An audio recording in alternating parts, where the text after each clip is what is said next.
All right, folks, we're going to make a start now. Sorry about the delay, we're just making sure things got set up and folks have a chance to join the room. Thank you all for coming to our sort of second proper Union Council of the term. I'll basically jump right in briefly. What is council? How does it work? Essentially, this is the biggest decision-making body that we have as a students' union that's made up of students. The only thing that kind of sits above council is the board of trustees. Basic mechanism of council is people can come along, submit motions, things that they want to be part of the students' union policy, things that they want us to work on as an organisation. We have an opportunity to debate, question those motions. There's also a chance to scrutinise your officers on the work they've done against our executive priorities, which you voted on at the last council. And voting will all take place online after the meeting. So voting will open on Monday the 5th, go on till Friday the 9th, and any student at all can vote. The recording and everything at council will be up there for people to see what we have discussed. As ever, we are running with a hybrid model for council right now. So just a note, especially to those of us who are joining us online, please do keep yourself muted at all times. Raise your hand on Teams if you'd like to ask a question, or if you ask something in the text chat, we will try and get to those as well. Please bear with us if any questions are missed, but we will absolutely try and get to everything that might be raised. Union Council is for everyone. If at any point we're running through things too quickly or in a way that's not accessible, again, please let us know, either within the meeting or outside it afterwards. Otherwise, we will basically jump right in. The first matter is any appointments which have been delegated to Union Council. So in the autumn elections, which we just had, we didn't have any candidates run for the BAME Students Officer. We discussed this vacancy as an executive committee, the committee of the elected student officers. We felt it would be appropriate for Union Council to appoint an interim BAME officer to hold that position until someone has been elected to start it from the next academic year. However, I've not had anyone mention to me that they'd like to be appointed to that position, so I'm going to essentially postpone that appointment until our council in February. It'll be, I believe, the 2nd of February. That'll get mentioned at the end of the meeting. Yeah, council will have the power to appoint someone to sort of fill in that Black, Asian, Minority, Ethnic Students Officer role on a temporary basis, but we won't be doing that just based on who happens to be at this meeting today. We will address that in our next meeting in February. Next matter, apologies. No apologies were received at the time of writing the agenda. A couple of apologies have come in since then, and those will all be documented on the minutes. On that point, previous minutes are viewable. The agenda will have a link to those minutes of our October meeting, and that will be the first thing that you're asked as students to vote on, is just approving those minutes, as we always have to do. If there are any questions about anything that's been minuted there, or anything you feel is missed off, please feel free to get in touch with myself.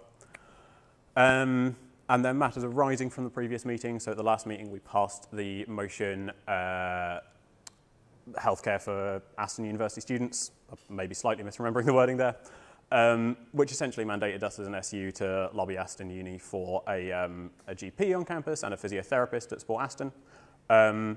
Quick verbal update that is progressing. Our officers have been working with the Vice-Chancellor, who is developing a plan to build a campus health centre, the idea being that it would have GP, physiotherapy, pharmacy and other kind of services right here on campus. I don't believe we have an exact indication of the timescales on that, but it's very much something that's in motion. So watch this space, and hopefully we will have some real progress there very soon, which is fantastic. Jumping right in then.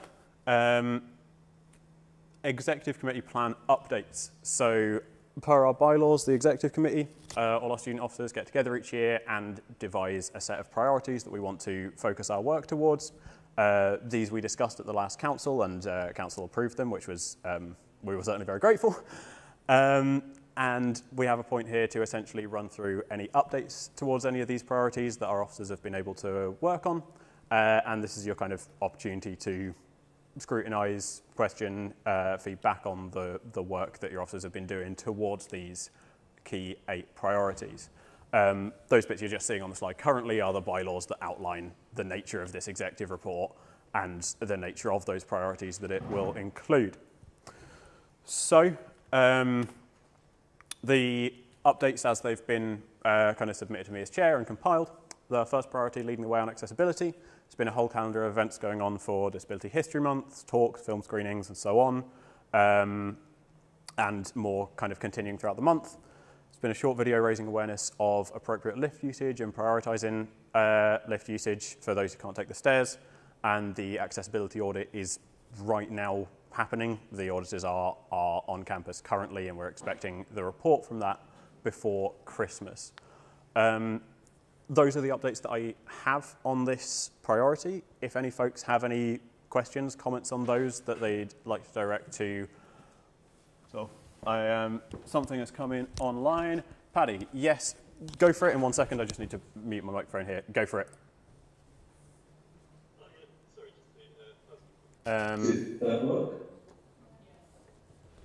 Can you answer that? Because if I unmute myself here, it goes. Let me go. Sorry about that. Thank you guys for sorting it out. What was I saying? Oh yeah, okay. So just to augment the okay.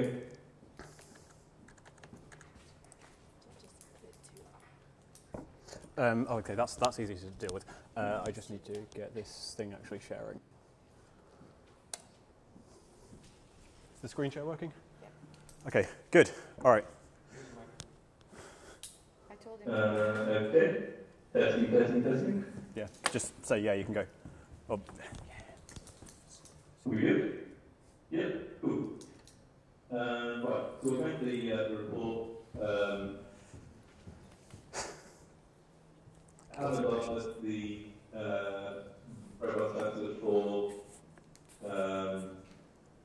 equality, diversity and inclusion was commissioned by the new Vice Chancellor to come up with an internal audit, accessibility audit in addition to the external audit that we secured and that is currently taking place. She has submitted it to the university executive. Before doing so, she Michael and myself met with her to provide a report on how we thought things were, Mara and given student reports and the like. We raised a number of concerns, not least the evidentiary burden that's placed on students to when it comes to extenuating circumstances and the like. So, for example, students being asked to provide death certificates and the like when needing the extension because of time needed for grieving.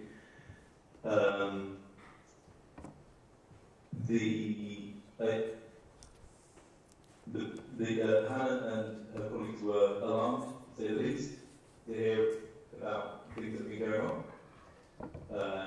And she made sure to include in the report that a new recommendation is going to go forward to review the entire assessment process and EC's process with a view of reducing the evidentiary burden on students and taking a compassionate approach rather than an assumption that people are just playing the system. Mike and I have certainly argued that we would rather a number of people get unjustified adjustments than for lots of people to not get justified adjustments because they couldn't meet the evidentiary burden. We also included in that things like the fit to sit policy. So yeah, it's been a busy first term. And thank you to everyone who came to the events. They're still going on. So keep a lookout for that. And do join us, because they're pretty good, if I say so myself. Yeah, I think that's me. If anybody has any questions, also the Disabled Students Committee had its first session. We've also set up a Discord, various things like that will soon will hopefully get off the ground. It's been a difficult time because there are a small number of us sort of working on the mechanisms to make things happen, and I've been really ill this time, so it's been a bit difficult. But yeah, if anybody's got any questions, I'd be happy to answer. Yep, thank you for that update, Paddy, and again, thanks everyone for bearing with those technical issues. Yeah, any questions, any comments that you'd like to feedback on this, the work that's been done on this priority? I'm not seeing anything coming in from the room, not seeing anything on Teams. Fantastic. So our second priority that exec's been working on, providing more support and training for clubs and societies. The main update that I've been told about that has been working on here is about this lobbying of Vice-Chancellor to support our sports clubs through the kind of campus health centre, as I touched on earlier. If any of the officers have any kind of further verbal updates they'd like to add to that, or anyone attending has any questions, any comments on this point. Okay. Third priority, increasing support for international students. Our VPE has worked on and worked with others on a campus map that kind of highlights the various support services which are available to students, and publishing that in a number of different languages. Likewise, there's work in progress to have kind of video introductions to the Students' Union in different languages. There's been celebrations of Diwali and other cultural festivals, and there's plans for Lunar New Year celebrations. And the International Student Questionnaire has also recently launched, and I believe that is still running. So international students are very much encouraged to fill that out. Again, any kind of questions, comments, scrutiny on the work that's been done on this tool? Yes, can you, tell you what, I'm just going to run over to you with the microphone, it's easier. Actually, no, I'll need to be picked up on that. Are you all right to run up here? Thank you. Just so that the folks on Teams can hear as well.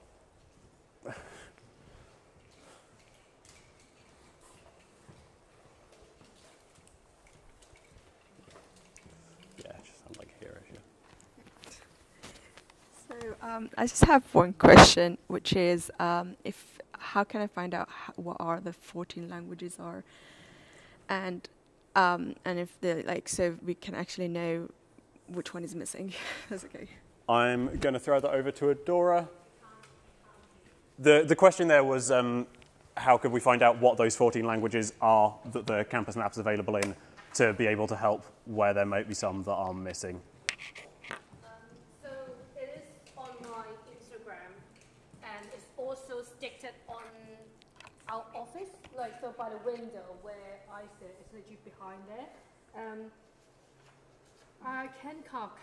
We got Cantonese, Mandarin, Portuguese, Spanish, French, Punjabi, Hindi, Korean, Japanese, Vietnamese, and then what else do we have? Can't remember actually. Greek, Polish. What else do we have? Can't remember actually. I don't know. Well, just have a look. That's 12 out of 14, which off the top of your head is quite good. Yeah, it's basically behind where I sit, so it's literally on the window.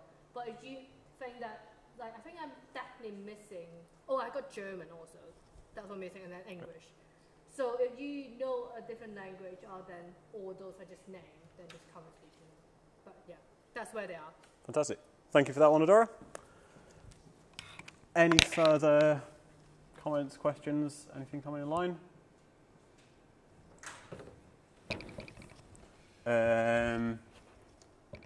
Arabic and Italian are noted as missing. Sorry, yes, we do have Italian. Oh, okay, fantastic. We have Italian, but we do not have Arabic, so if they can email me on bp.education.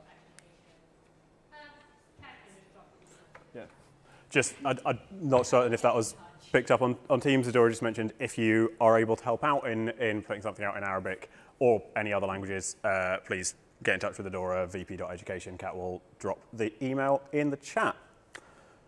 Okay, Our next executive priority, this is one that I know that a lot of work has been done on, supporting students in the cost of living crisis. Food distribution has launched, which I believe is now intended to be a semi-regular event. Students are kind of provided with free staple foods, rice, pasta, soup, and so on. And that has kind of expanded into the student kitchen, which is now the Students' Union Pantry, which has been launched today, I believe, where there are basic ingredients stocked in the kitchen for students to use, and a student kitchen committee will be helping to sort of monitor all that. There's been a Bring Your Own Bowl event, which got students a free hot meal, and again, I believe that's intended to run on a semi-regular basis.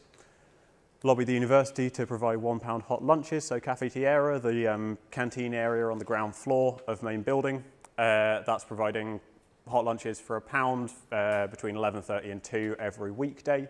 They're pretty decent for £1. I've had it a couple of times when I couldn't be bothered to make sandwiches, so that's a really good measure as well. And there is work ongoing towards helping with the cost of public transport. I don't believe anything is finalised there, but watch this space.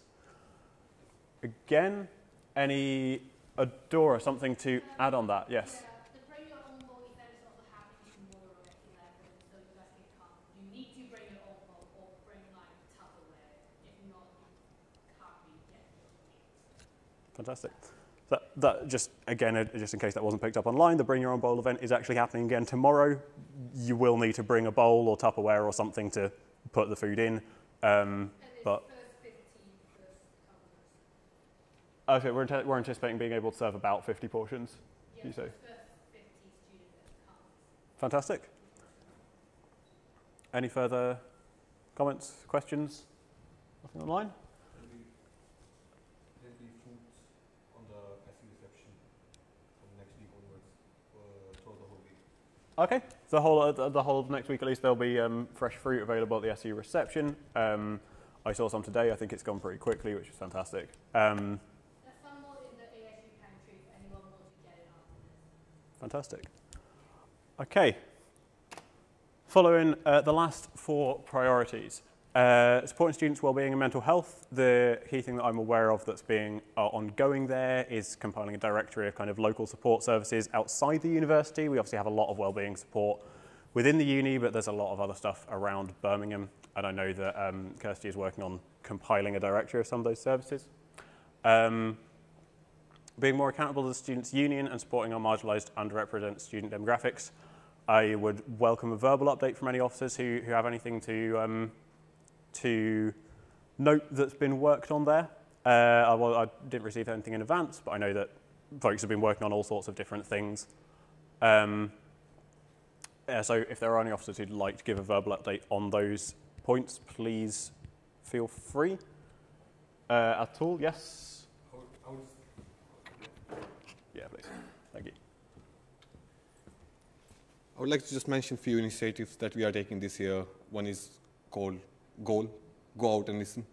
So as an officer team, we are trying to schedule some time in our diaries and go out within the student body and talk to them about their concerns and show ourselves more that we are here to solve your problems if you have some, and the problems that we can solve, not relationship problems, but the problems that we can solve. We are throwing ourselves out, being more approachable to our students. That's as an officer team that we are trying to do. As a students' union, I think we are showcasing our union councils and giving a chance to students to put us accountable at the same time. And as a university, we are approaching university executives and vice chancellor in effectively doing Q&A sessions with vice chancellors within the student officer team, and in future we'll be doing it with the students, where you guys will have chance to come and ask questions to directly the person who is responsible for your student experience. These are some bits and pieces that we're trying to do. Fantastic. Thank you for those at all. And the further updates that I have noted on that point of democracy and accountability of the university are some of the initiatives that I know Adora has worked on in terms of Speak Week survey and the Union Senate meeting, which have both gone really well. Question here from Batul, yes. So in terms of like the well-being issue, I feel like if it could be like a video explaining how to find out if someone is, how to discover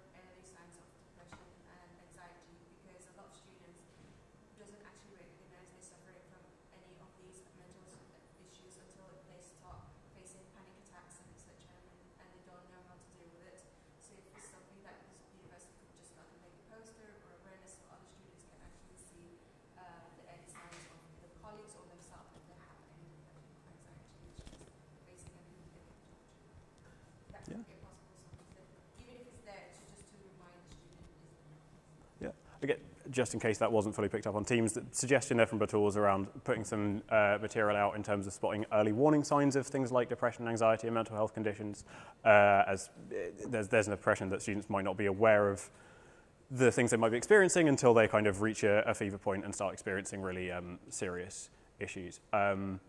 That's I feel a really good suggestion. It somewhat, I think, ties into the campaign that I understand Sana's launched around sort of eating disorder awareness as well. I don't know if we have Sana with us online to be able to comment on that, but we can note that as a suggestion and feed that back into our Vice President of Welfare. Okay.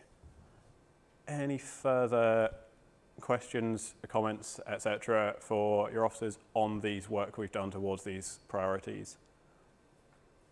In that case, we will... yes, Yasmin, go for it. In terms of student reps, do we have any colleges or courses that are represented this year? Student reps, do we have any underrepresented courses or colleges? Or any courses that no student reps have signed up for this year? We can catch up after. I don't have that data now.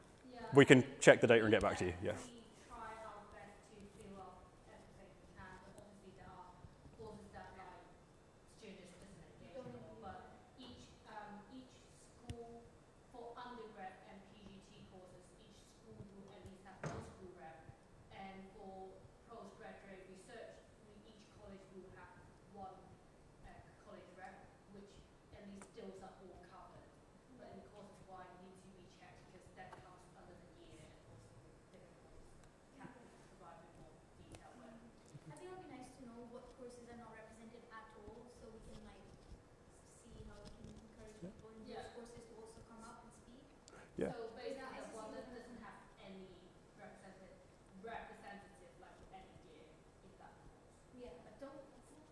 Yeah. If we're able to grab that data and maybe add it into the minutes of the meeting, is that viable? Or potentially as a supplement after the minutes are published when the data has been able to be processed? Whichever you prefer, I can do that and add it to the minutes or bring it to next council. If it's possible to add it to the minutes, because then the minutes will come before the council, the next meeting of council anyway. That would be fantastic. Something that would be really good data to have. Okay. If that is all on this point, we'll jump into debate on the two motions. For the benefit, I'm seeing. We can't hear anybody in over Teams. Right. Are you able to hear me? Is it just when we have folks in the room who are talking? Yeah, we can hear you, but we can't hear. So Ellen has asked if the summary answer. Can you repeat the summary answer because we can't hear anybody else in the room? Yeah, so as we jump into the motions debate, I'll basically be a bit stricter about making sure that people come up to the microphone. But the question there was just around any courses that are underrepresented in terms of course reps. And the answer was that we don't currently have the data, or rather the data hasn't currently been processed, but we can identify those courses and have that added to the minutes of this council meeting. So that data will be available so we can know which courses we need to kind of prioritise in terms of encouraging folks to sign up as course reps. Okay, so. I don't know. Alan has asked another thing in the chat. Were PGR reps included? Yes, so PGR reps are done on a, they're not done on a course-specific level, but Adora mentioned that we do have PGR reps for each college and a number of other PGR reps within different departments and so on. So we can, again, make sure that some of that data is included in the minutes. All right, the next item is a update from the trustee board. I've been informed that the trustee board hasn't had a meeting since the last meeting of Union Council. Is that right at all? We had a finance and this subcommittee meeting during this interval. We didn't have a trustee board meeting, and in that meeting we approved the budget and discussed about Chaiwala, which is our next venture that's coming into this building just in time around January. No perfect deadline for that. And discuss about commercials as well and how their operations and their we approved and discussed about their financial balance sheets. That's what we discussed in the Financial Committee, but we didn't have trustee board meeting. We'll having trustee board meeting in next few weeks. Thank you for that. If that's all right. Fantastic. Thank you. So, there are no motions that have been proposed by the executive. There are 2 motions that have been proposed by student members. The first is minibus fleet and transportation. Anastasia, my brain is fried. Anastasia, are you able to come up and present that motion? Yeah.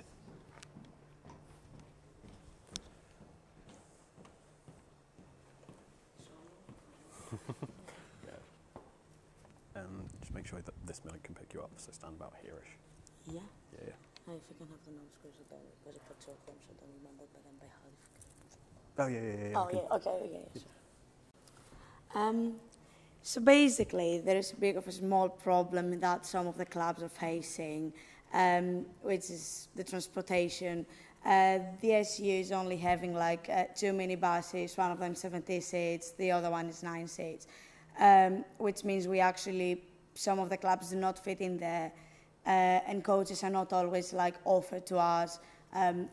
There's like this thing going on, the like back sport, like football or rugby or hockey, getting free transportation for the games and the competitions. Even if they're like a small team, they still can get a coach or a minibus paid by the SU. However, the like teams like cheerleading or dance, that their competitions are not bags, and that's not because they chose to not compete for bags, but because they do not exist on bags. So they have to pay themselves, and as you can imagine, it's a bit expensive for these clubs to pay a coach when they have to pay as well the fees to enter any competition. Same happens with some of the bag sports as well, that they do not have like fixtures every week. For example, like Snow Club, we have like only 2 or 3 bags a year, and our other competitions are not paid, or like we cannot get any money from the SU to pay transportation, which again costs us loads and loads of money, paying minibuses and coaches to just go to our competitions, which is unacceptable, I think, because we're representing Aston Students' Union in these competitions. So I think like every single club needs to be able to go to the competition no matter the circumstances, even if they're bags or no bag sports. I've got like one more minute if you want to run through the specific. Yeah, so as I said, there's like not equal funding between the bags and non-bag sports, even though all of us, we train very hard and we try our best, we try to represent the university, and we just try our best, we just want to be there. So I believe that's not very good.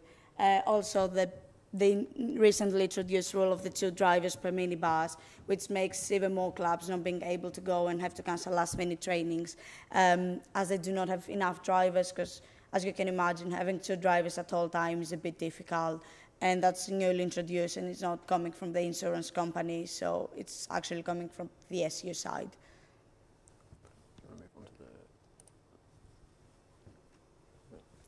I think that like the SU really needs to review the number of the minibuses we have.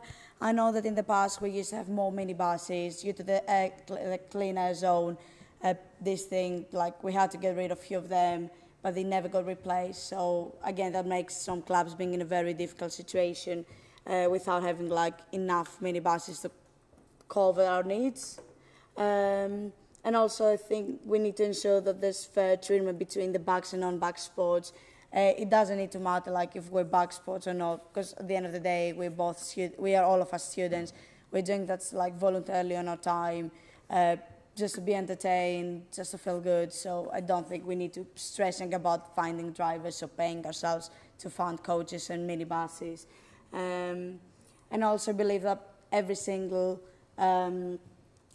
club at least needs to get at least once a free coach, or for one of the big competitions or something, just for fair treatment. Like I know of clubs that they just compete 2 or 3 times a year, so I believe it's just a fair thing to give them at least 1 or 2 coaches per year for free, as we're doing for like all the bags competitions. Interesting. Thank you.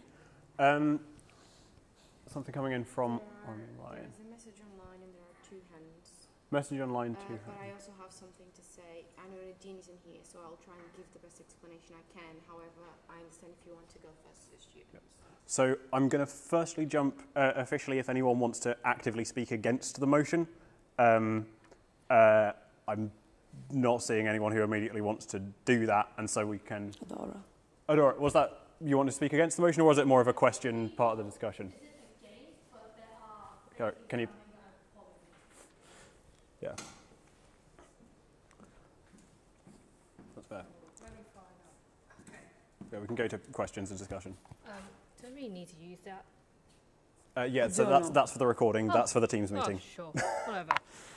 So basically, based on the data, I've just asked Dan to figure it out. The reason why we needed 2 drivers for each minibus is due to the health and safety issue, because of just in case if someone actually get ill or if someone have any injury, there will be one person that could not drive, there will be another person replacing it.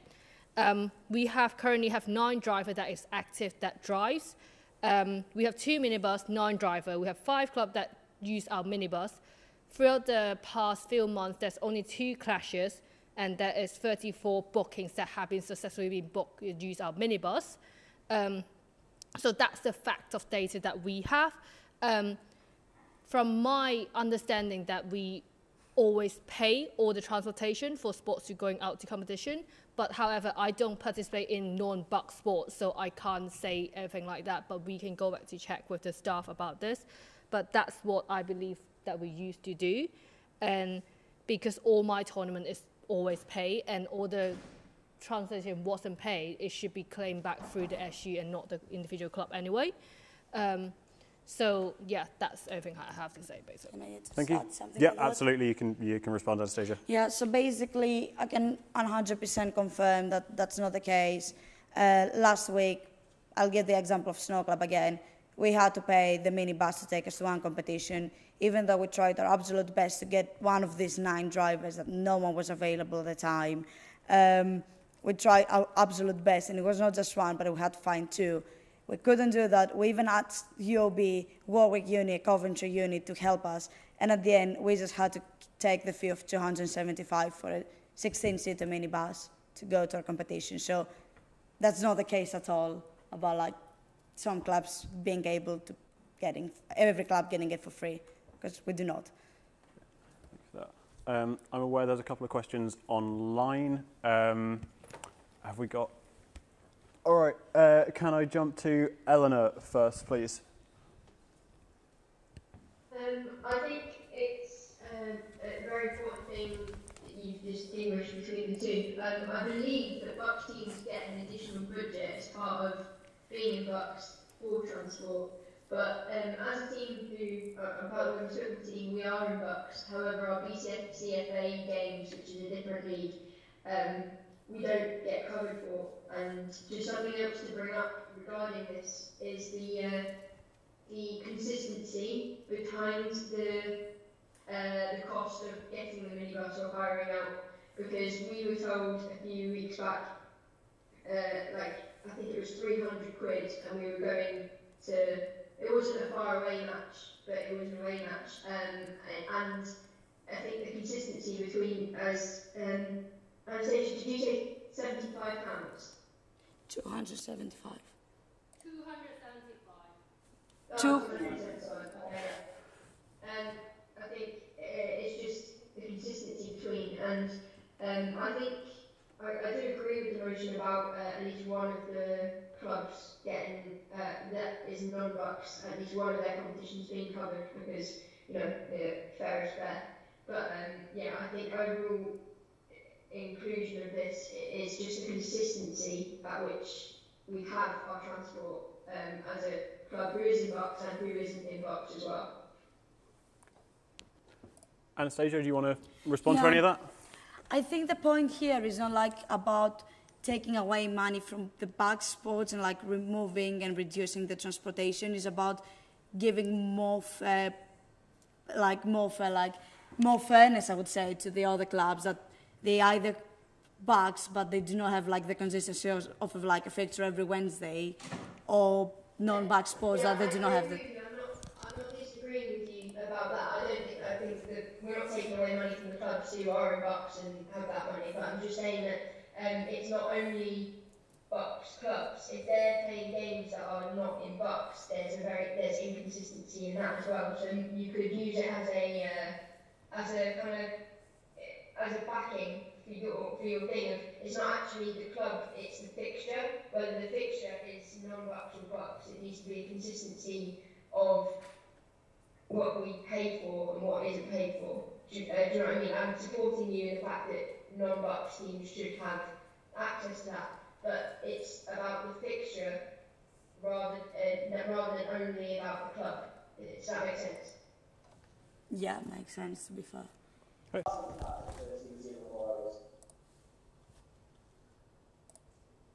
I'm happy to pass on to David because I'm not in any of the sort of clubs. It's more of a technical question. Okay, no problem. This is my first one of these, so please bear with me if I'm saying the wrong thing. Can you guys hear me okay? Yeah. Yeah, we can. Perfect. So yeah, just following on from Anastasia, I can only speak from a snow club perspective here, but personally it's really difficult. Both our president, me, and all the other team have been working tirelessly to try and get that transportation sorted and find a way that we could do it so that we didn't have to take club funds out. And you know, we do have money available, but it's not really for that. You know, we have a limited pool of money in this for things that throughout the whole year, and unfortunately, if we keep forking out on things like transport for our race team, which other clubs and societies are getting this for free, then it becomes a real problem for us. So yeah, I'm just following up from Stacey saying that we're really struggling with it. Yeah, thanks for adding that, David. Anastasia, I'm guessing you don't have anything to respond there as that was backing up. Paddy? Yeah, just so that I'm clear on this. So we outsource to a set of drivers, and if it's a Bucks fixture, if there are Bucks budget for additional funding that Bucks provides, do we then not have our own union minivans or anything anymore? We do have 2 of them, but in the past we used to have like more, and they were bigger as well. So it was it. Yeah. Hmm? No, sorry, I was agreeing with you. What did Adora, was that an addition you wanted to add, Adora? Okay, no worries. Does that? What were you saying, Anastasia? Oh, no, nothing. Just that. Anastasia was just saying that we do have too many buses, but we used to have 4, and that's part of the reason the motion's been brought. Does that answer your question? I hear that they used to be bigger. We used to have more of them, and we now have 2. I don't think the minibuses have changed themselves. Well, yeah, okay. So Eleanor says that they held about 80 people. Okay, cool. So what would now they've hold 16. So we have traded into smaller minibuses. Is the thinking. I think technically we've retained the minibuses, which were the smaller ones out of the ones we previously had. Adora, clarify, yeah, please. We got a 17-seater minibus and we got a 9-seater minibus. The reason why some of them got rid of it, I'm pretty sure, is because of the clean air zone. Yeah. So we currently have 2. One is 17-seater and one is 9-seater. And we only have 9 drivers which is qualified to actually drive those minibus. And we only have 5 clubs that actually have those drivers qualified for them to drive the minibus. So we actually have 5 clubs only use those 2 minibus, and the rest of the 20 each club doesn't use any minibus, basically. So what was the rationale of choosing a 9-seater? Yep. Yes, please. Kat can come in and explain some of that stuff. Hi, Paddy.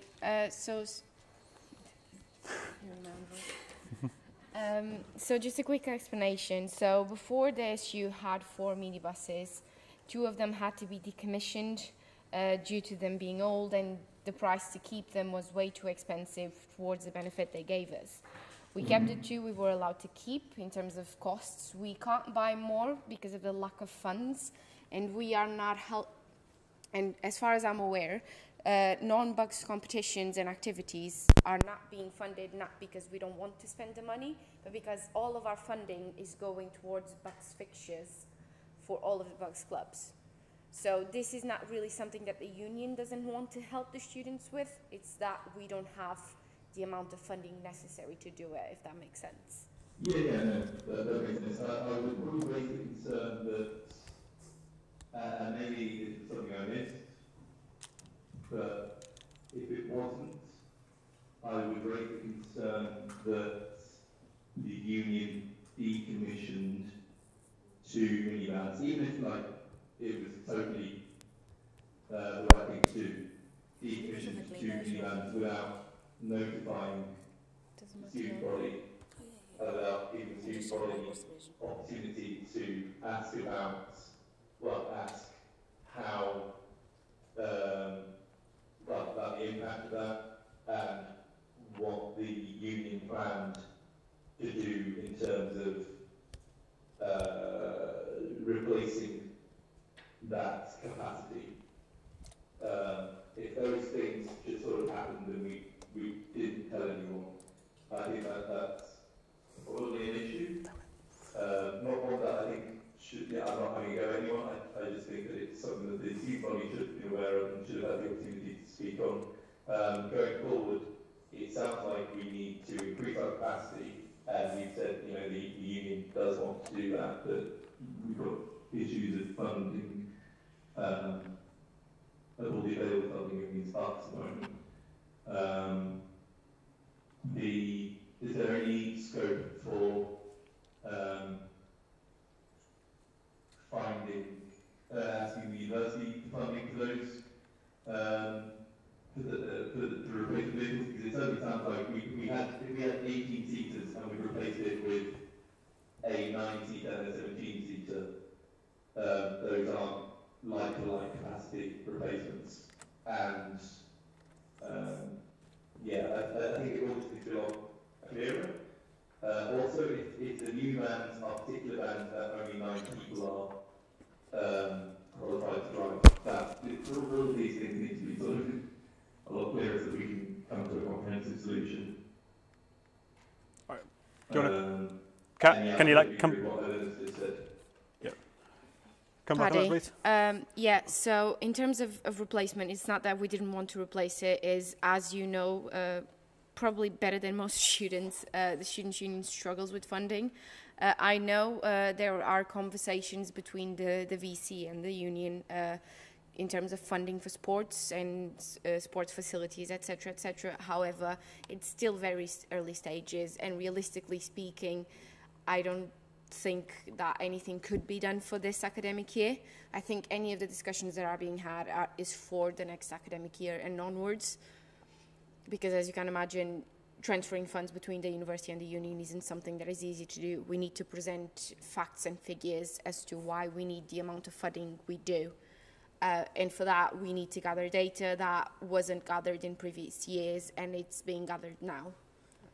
Okay, but so on that point, though, and thanks for that information. I would say going forward, any sort of decisions that are taken by the union, even if they're, let's say, the right decision, they need to come to the student body as well, so the student body is aware of it, so we can get in front of these issues before they happen. Because as I say, we have got data, we can't present it to the university to argue money. If we go before the student body, people might be able to point it out. I think that being said, I don't know how much data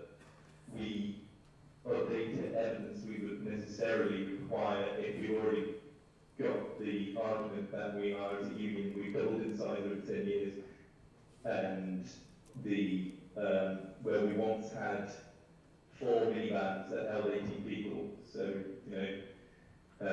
64 seats. We've now got 26. It's just not viable.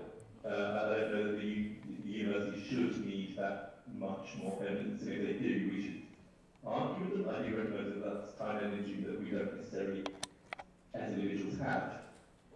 This is how these things often come down to. We're all overworked, so we don't have time.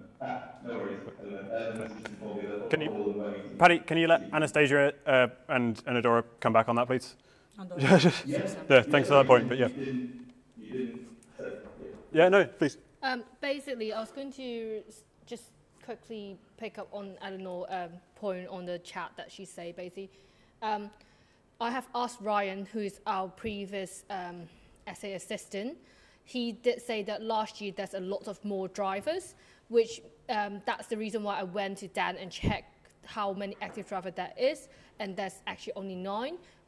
Do not know why did the driver rate suddenly gone down, but at the same time we do have policy saying that you need to be holding a driving license for the past 3 years, like up to on at least have 3 years, and with no points deducted before you can take a minibus test with us. 21 plus. Yeah, you also need to be more than 21 years old. And be UK driving license. Oh yeah, so UK driving license. So not sure why did that happen, have a big drop, but I don't think this is some. I have the answer because yeah. I had basically to find so many drivers and stress so much, but they're not people that like. There's so many students that they're not yet at the age. It means they're like final years most of the time at 21 to drive it. So you either have to find final years, and then like in case this final year have like the driving license for 2 years, cannot do that. So it kind of gets difficult. Like it is a job, and we've asked literally every single person we can find out there to ask, having a driving license. And I can speak from experience from Snow Club. We managed to get 3, and I think that's the highest number proportion for a club, considering like the amount of final years that they might not have a driving license or might not qualify, or how many international students are at the university. Because don't forget that our university is like turning into like international university at this point. So even though they might qualify as 21 and 3 years experience, they don't have a UK driving license, which is part of the insurance thing. So. Thank you for that one, Anastasia. Yeah, please go for it, Adora. I don't know, did pick up a point that is quite important because during COVID, like lots of tests have been cancelled, so it's quite being difficult. This is something that we can reflect back after the council to the team, and we can figure that out. But at the same time, I think with there's some health and safety thing that is basically in the thing, so you can't have someone that is just passed and let them drive home, whatever. But we will figure something out. Yeah. Thank you for that one, Adora. I know that Daff, I think, still has a hand up. Is that a new comment to add, Daff, or is that just from previously? Please, go for it. Perfect. Just another quick one. Again, I can only speak from Snow Club, but and thank you guys for clearing everything up for us. But I do have one more point. I know you mentioned that this might take a certain amount of time to get through, but unfortunately, we still have races this academic year, and we still have a lot of events this year that we're going to need buses for, we're going to need coaches for, well, a transport of some kind, I mean.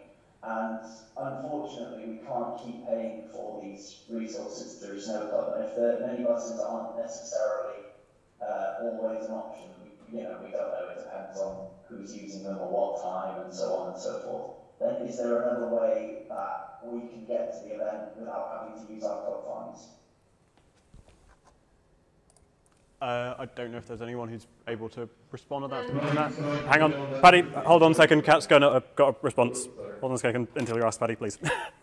Hi, sorry. The answer to that question is the same as to buying more minibuses. We're not giving you funding because we financially cannot provide you with the funds. That is why we ask you to fund it yourself, if that makes sense. As I said, you guys will probably have to bear this academic year and hope for better things next academic year. Atul wants to jump in? Yes. Just want to comment on this. I'm not having enough background about this whole issue to decide what's right or wrong, but I think our VPSA is someone who need to look into this matter and see what's the right thing to do. I would suggest, listening to all your concerns, I would suggest her to send out a survey within the committees to see if there is actually a demand and if there's a huge demand, and if this is something that we should be doing. I can guarantee that we will be doing, and we'll be having a conversation with the university to see how we can quickly fulfill this demand. And I really understand that it's not students' concern that we can't do this academic year. You guys need services, and we should be able to provide you services. And we will work towards it, but I think it's VPSA that should be having this knowledge, and that should be knowing what's happening in this area. And a survey would help us to gather that data and gather that input from the student body. And if we have that input, and if students want something, we'll make sure that the university listen to it, and we get funding in terms of if we need more minibus, we'll get more minibus. Okay. Thanks for that one at all. I'm going to jump to Eleanor, then Paddy, then Daph in that order. I'm going to ask that you keep these relatively brief as we do have another motion to discuss. But Eleanor, if you want to jump in. Basically, I just put it in the chat.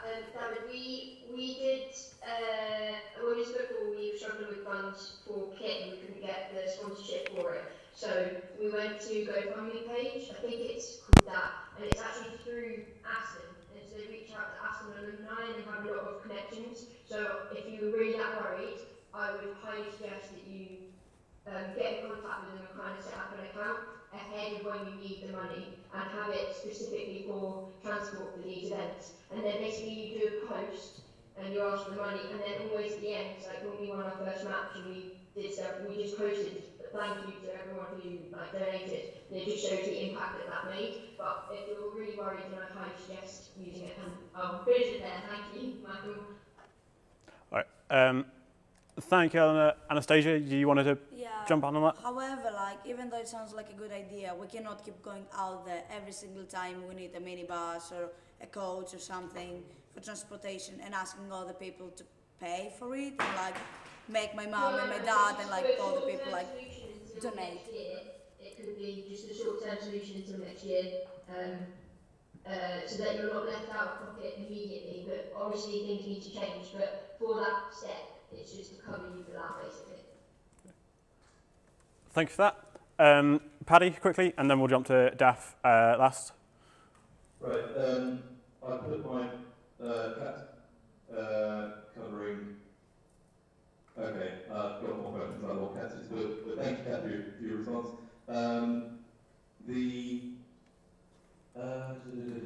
So, is there not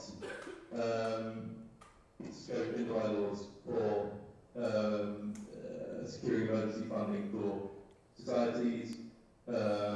Furthermore, is it not something we can do a RAG thing about? It seems silly to me that we've got an immediate issue and somebody saying this is going to continue to be an immediate issue and it's going to really harm us, that we just sort of say, well, we can't do anything for this year. That shouldn't really be the response. Right. We should say, okay, we can't do that this year, but what can we do this year? So I appreciate people talking about the GoFundMe and stuff. As an exec, I think we should probably, I would say it's probably BPSA's purview, and to work with RAG or to decide on something that we can do as an exec to raise the funds necessary. I'm not sure I can answer the first part of that very quickly, in that bylaws can't really dictate funding related stuff. RAG though, Anastasia as RAG officer, if there's any particular thoughts on that you want to. I'm not sure how this can work, because it's basically students' union gets a specific funding for transportation each year. I think just need to be more fair distributed towards the clubs. I think. Absolutely. What I mean is the immediate. That is a very good point. That we identified the problem and said, well, we'll address it in this way, but this way will take a while. Meanwhile, the problem's going to exist in half the society. So what can we do this year? Even if it's having bake sales or something, or doing something to raise money, as for the bylaws thing, if the bylaws say that we can, that societies can request emergency funding, then that's something that we should investigate. So that's not something that's possible to be in bylaws, the nature of how bylaws work. Briefly, Adora, is there a response on that? Yep. Okay. Thank you. I'm going to jump to DAF as the last one, and then we will move on to the next motion. I'm just going to quickly, quickly come into this. For the short term, what Eleanor suggested, I put the link in the chat. Basically, that what my club did also, we try to get more money for our club because we do spend a lot of money, not because we are spending a lot, it's because our funding is not enough for our club. And this just one of the things that just can help in short term. Long term, we can have a further discussion, but for now, we will just do whatever we can do. All right. Thank you, Dora. Jump to DAF now, please. Perfect. I'll try and keep this as short as I can. Yeah, I was just going to say, I've just had something pass through from my committee. Realistically, our matches are longer, but we have less of them out of the year. And it pretty much just evens out. But, I mean, in fairness, the Bucks Sports just get a significant level more than us, and I understand that that's the way that the SU have gone. I completely understand that and respect it, but unfortunately, and we will definitely investigate the GoFundMe pages and everything, but I still am genuinely concerned that we just won't be able to go to the races at this stage. Thank you very much. Thank you for raising that one, Def. What's the process of offering an amendment to the motion? That one I can clear up. So essentially the motion proposers, which are Anastasia and Rebecca, will have an opportunity after this meeting before voting opens to make any amendments that they see fit based on the discussion that has taken place. That is entirely their remit as to whether they opt to amend the motion or not. I'm sure if you had any specific things you wanted to add, you could pop that in the chat and that could be considered there. I am going to move us on to the discussion of the second motion, though, because we do have another one to get through and only thereabouts 40 minutes at current. The next motion is also posed by Anastasia, along with Amelia and James. Anastasia, do you want to take the lead and introduce this one? So basically, me and Amelia, we are the two club reps, and James is one of the guys that he's driving for most of the clubs at this point. He's also qualified now to pass all the drivers, so we had our reasons to put this motion together. Basically, there's been like a couple of incidents. There were like times that the minibus broke down, or the codes didn't show up that it was hired by the external company, so the codes didn't show up. There was miscommunication, and there were students left by themselves, not able to deal with it. They called campus safety, as is the normal procedure, and the campus safety was not able to assist them. At the same time, I was going to speak about a very specific incident that happened a week or 2 weeks ago. It was with hockey club. The minibus broke down when they were like at the rec center. If you do not know where is it, it's by Walsall. It's very by itself, very strange, but it's still part of our campus. And all the sports things are happening there. The groundkeeper of like the rec even like said to two students, one of them was James and the other person was the president of hockey, well, my shift ended, I'm not gonna wait for you, and kicked out two students when the minibus was broken and they didn't have any other means of transport to go back.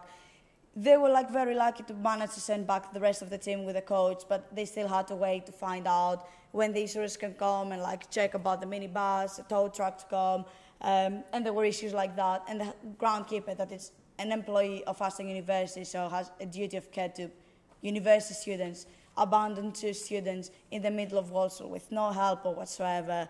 They had to find their own way back to campus, to go back. So I feel like that's not okay. And in general, like clubs do not have a way, like if we hire an external company for a coach or a minibus, we do not have like a point of contact with this company or the driver or something.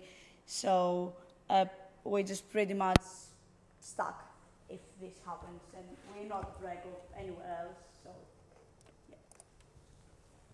So students' union should produce a very clear plan with directions in what to do in these cases.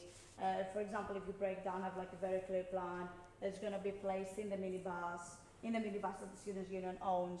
And also like all the drivers and all the club committee members need to be like aware of this plan and like be communicated to us in very clear terms, so we know how to deal with emergencies. Also, the students, will have to work with the campus safety, like to ensure that they're like trained to deal with situations like that, because you cannot abandon students by themselves in the middle of the night. And also like ensure that the campus safety do have the contact numbers of coach companies in case of an emergency. So like if we're like our coach doesn't show up, just be able to call campus safety to be like, find the coach company, because we cannot find a driver, we cannot find a coach, we cannot make it back home to Birmingham safe. Thank you, Anastasia.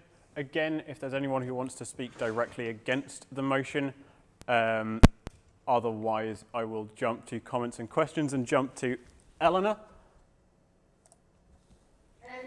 Just some questions. I can't believe this is already in the risk assessment that we all have to abide by.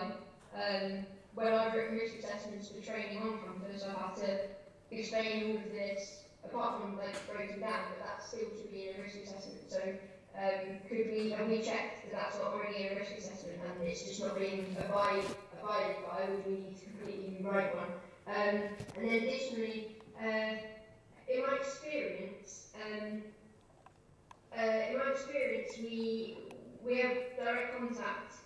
This was last year, I'm not committed this year, but for years prior, we used to have contact with Dan's position, and he would have direct contact with the coaches. So when we did have an issue, we were told through messaging, but it was just not directly with the coach, like driver, because of their own safety, like their own, not safety, but it's their contact details. So there's like GDPR in that. So I don't know whether there might have to be an additional exploration into how we would actually lay this out, if it's not already laid out in a risk assessment. That's my comment. Thank you. Thank you, Eleanor. Anastasia, anything to respond there after I that? totally agree that it needs to be on the risk assessment, because it is a risk and can happen, and already happened a couple of times. So yeah, it definitely needs to be a risk assessment. However, this year we do not have the access or like with messages or anything like that. And also some of like the trainings or the competitions are like after working hours, so like might be 8 in the evening.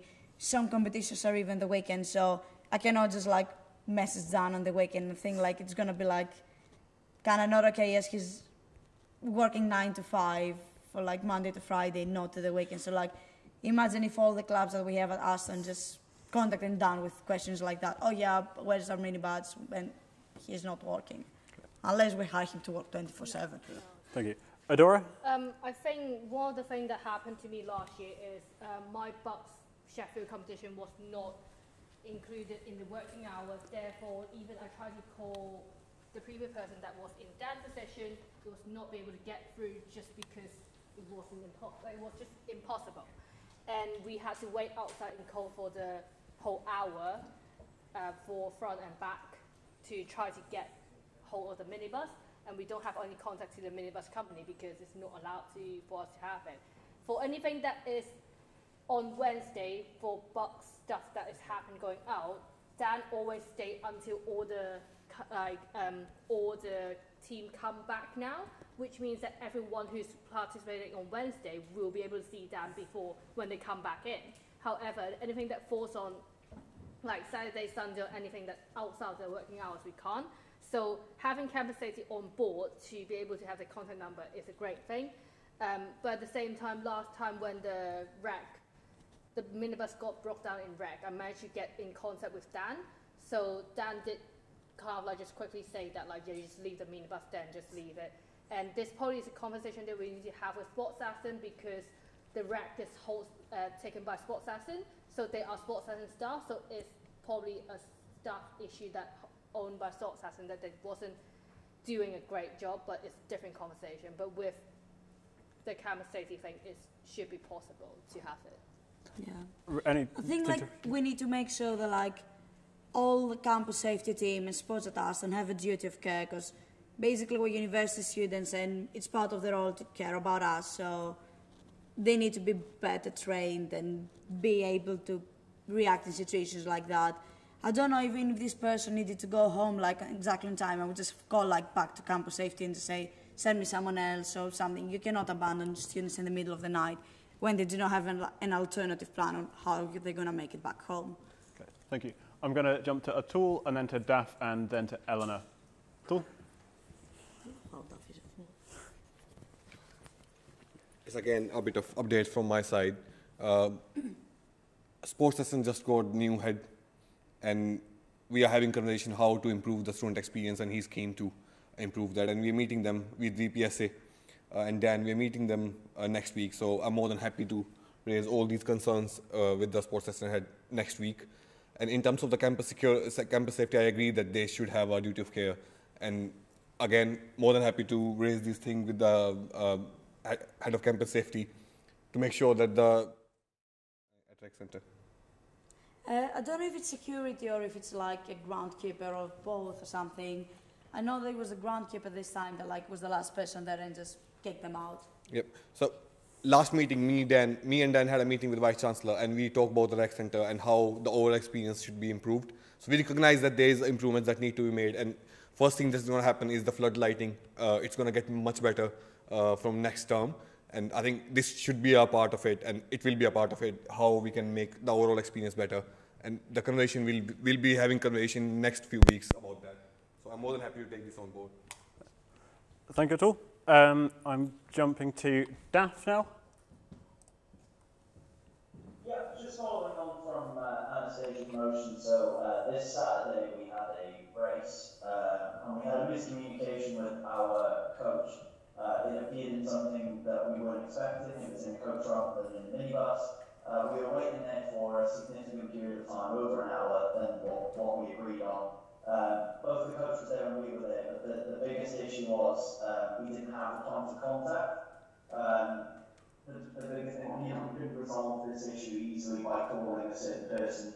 We tried calling campus safety, but they weren't able to help if the coach company didn't pick up. So again, I fully agree with what Stacey's saying here. Stacey convinced me. Yeah. Thank you, Daph. I'm guessing you don't necessarily have a further... Yeah, please. I would like to... we actually called the campus safety and they couldn't even find that we were away. They were like, you guys are away? It was like, yeah, we sent an event request form and risk assessments and everything, so how do you not know that we are away? So I think like needs to get better communications between like students' union and campus safety, because they couldn't even find on the system that we are away in a competition or something on a random Saturday night. All right. Thanks for that comment. And Eleanor? Just in regards to what Anastasia just said, I think it's weird that there isn't a point of call within the SU. So it doesn't have to be down all the time, but just someone who's, you have like a residence tutor, that they're not constantly, like, they're on shift, but they're not actively working, they're just there that if something happens, they have the access and knowledge of it. I think that should definitely be something that we maybe look into, or even if the security at Aston who have access to Aston Student Union, not only campus safety, but they might, like, if they have record of who is out or not, because the actual queue is constantly security. So I think it's definitely miscommunication, as Anastasia's just given a perfect example of. But I just really want to stress the point that have we actually has anyone actually checked the risk assessment that is already in place at the rec centre, whether it's with Sport Aston, at the rec centre or with the student union, that this isn't already covered? Because there's a further issue that if we already have a risk assessment and it's not being followed across by staff that should have been trained in this risk assessment and should have accepted and approved it and all of that, we have a higher issue somewhere else. So I think this motion is very important, but I think we need to explore and find out for definite whether there is a risk assessment already in place for this, and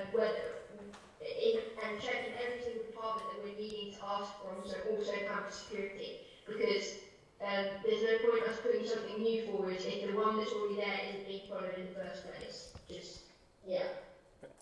Thank you for that one. do you have a point to respond on that? Otherwise, I'm just going to suggest to yourself at all and to work with the Aruba as well to investigate the situation with regards to risk assessments at the REC, as Eleanor raises there. Do we have any further questions on this from in the room? No. Anything online? Paddy, if you want to go real quick.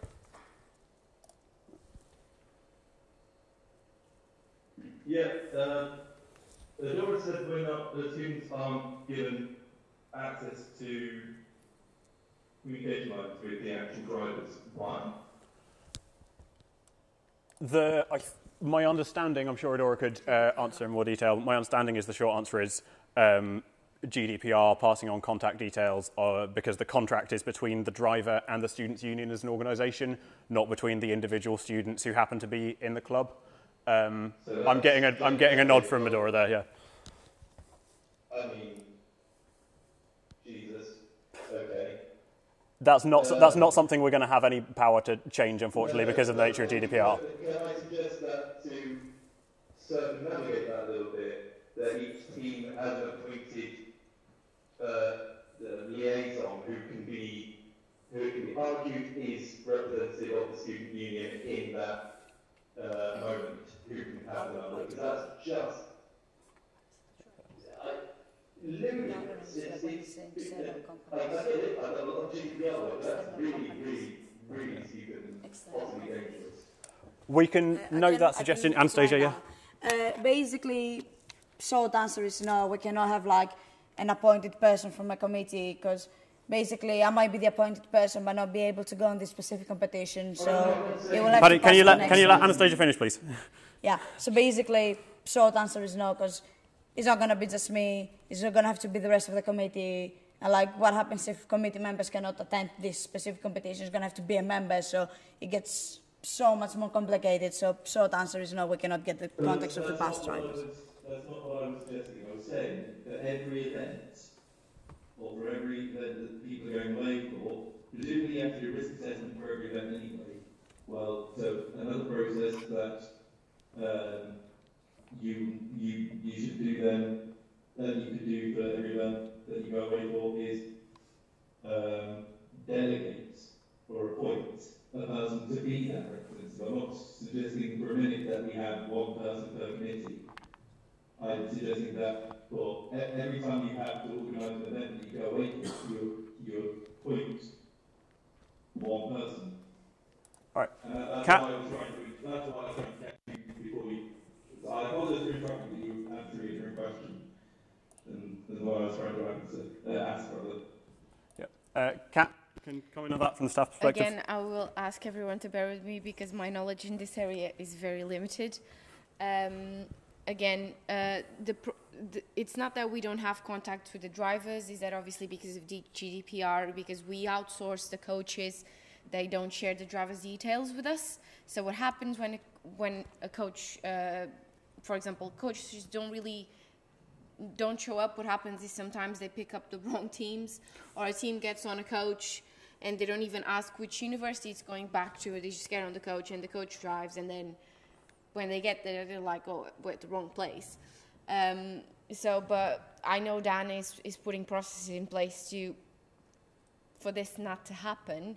However, it's not that we don't want the coach driver's phone number. It's just that with the amount of coaches we rent each week, it's ridiculous amount, and it's much easier for them to just call one person and ask them, the person that's driving the coach X, Y, or Z needs to do this, for example. It's just easier, and we are outsourcing the coaches and paying for them for the Bucks competitions.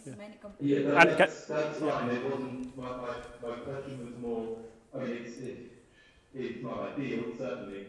I think it would still be more ideal if there was like an actual existing relationship or communication between the driver and the users.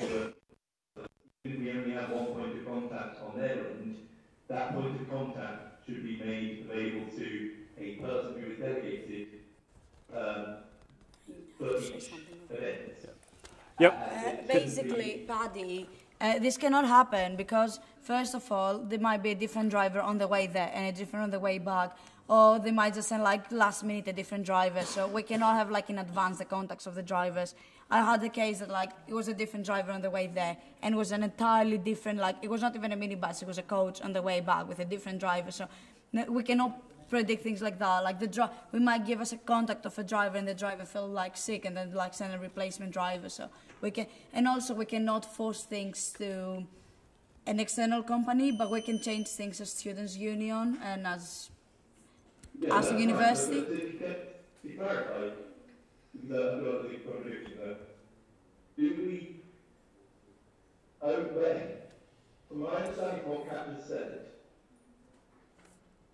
we outsource to a company to arrange transport, and that lines up with what you're saying about, sometimes there'll be different drivers or different vehicles to and from. But if we're outsourcing to a company, then I can see how that would happen. Rather than to a driver or to a coach company, if we're outsourcing to someone who arranges things, I can see how that would happen. My question is, even if we can't, as what I said was, even if we can't get the contact details for the specific driver, and even if that wouldn't be reliable because the specific driver might not be the same driver on the way back, we can still, presumably, we still have a contact with a person who organises all of this in the company that we outsource to, and it's that contact I'm saying, like whatever the contact is, whoever the person on their end that we talk to, I'm saying we can cut out the middleman of the unions, we have to rely on staff being in all night, just give it to the delegated person, and the delegated person isn't the same person every time, which is whoever, when you're doing it, organising events, you do that. I'm going to let Kat come in back on that, and then we'll move on to any further questions and points. Paddy, again, there are processes in place and they are being followed for a reason. We can't just have a different member of staff doing this every week. It's then... Yep. Paddy, can you let Anastasia... Sorry, Kat, my brain is fried. Can you let Kat make a point, and then we will move on to any other different points. Again, we are outsourcing a service. We literally pay them. They provide us with a coach and a driver, and we sign terms and conditions of that service. And we have to abide by those terms and conditions of outsourcing that service. If we maybe do it another way, which is being looked at, I don't want to give too many details because we're not sure if we're going to be able to do it for next year. Maybe some of this might be doable, some of it might not. But for example, I'm looking at this point 3, which is, I think we're getting a bit off point, which is we need to ensure that campus safety team has contact numbers of the coach companies. This is completely doable. We can ask them, because it's always the same company, can we provide the whole team with a contact if something happens? That's doable. Now, numbers and delegations, it's just too complicated. Dan stays here until everyone has returned to campus, until everyone is safe, and he goes home after that. And that is how it's going to be this year, unfortunately. In terms of operational stuff, changing it right now is not really feasible. Thank you, Kat. If there are any questions on any other points, I think that point we have discussed to the extent that it will benefit the discussion on the motion. I am not seeing any other matters that have been raised. What if we do the only point of contact is not contactable? So the question there from Daph about if the only point of contact is not contactable, I think that is what is being intended to address with point 3 here of the motion, in terms of having that point of contact be someone that we can go via campus safety to get in touch with. No, but like different days, like when a competition is on a Saturday, we're not going to be able to find that. And therefore, having campus safety be aware that is the intention of the motion. We even in the competition, like they didn't even know that. We can give them the contact of the coach service. But anyway, anyone on the back of their uni card has campus safety number. So if you can't contact them or his work phone, you can always contact campus safety. Right. Thank you, folks. I am not seeing any other separate points on this motion. And so As with the previous motion, Anastasia, Amelia, and James will have an opportunity to amend this based on the discussion if they wish. Voting will then open on Monday, run through until Friday, and I believe that largely draws us to a close. There are no guest speakers, no other business or emergency business that was raised. So thank you everyone for your contributions and for coming along to Council. As mentioned, voting will open on Monday. And our next meeting of the Council will be on the 2nd of February, again 2 till 4. It will be hybrid, probably in this room, but keep an eye out as that will be announced in due course. But thank you everyone. Please bear in mind voting will open on Monday. Make sure you vote and encourage your friends, course mates, etc. to vote as well. Thank you everyone. Have a good afternoon.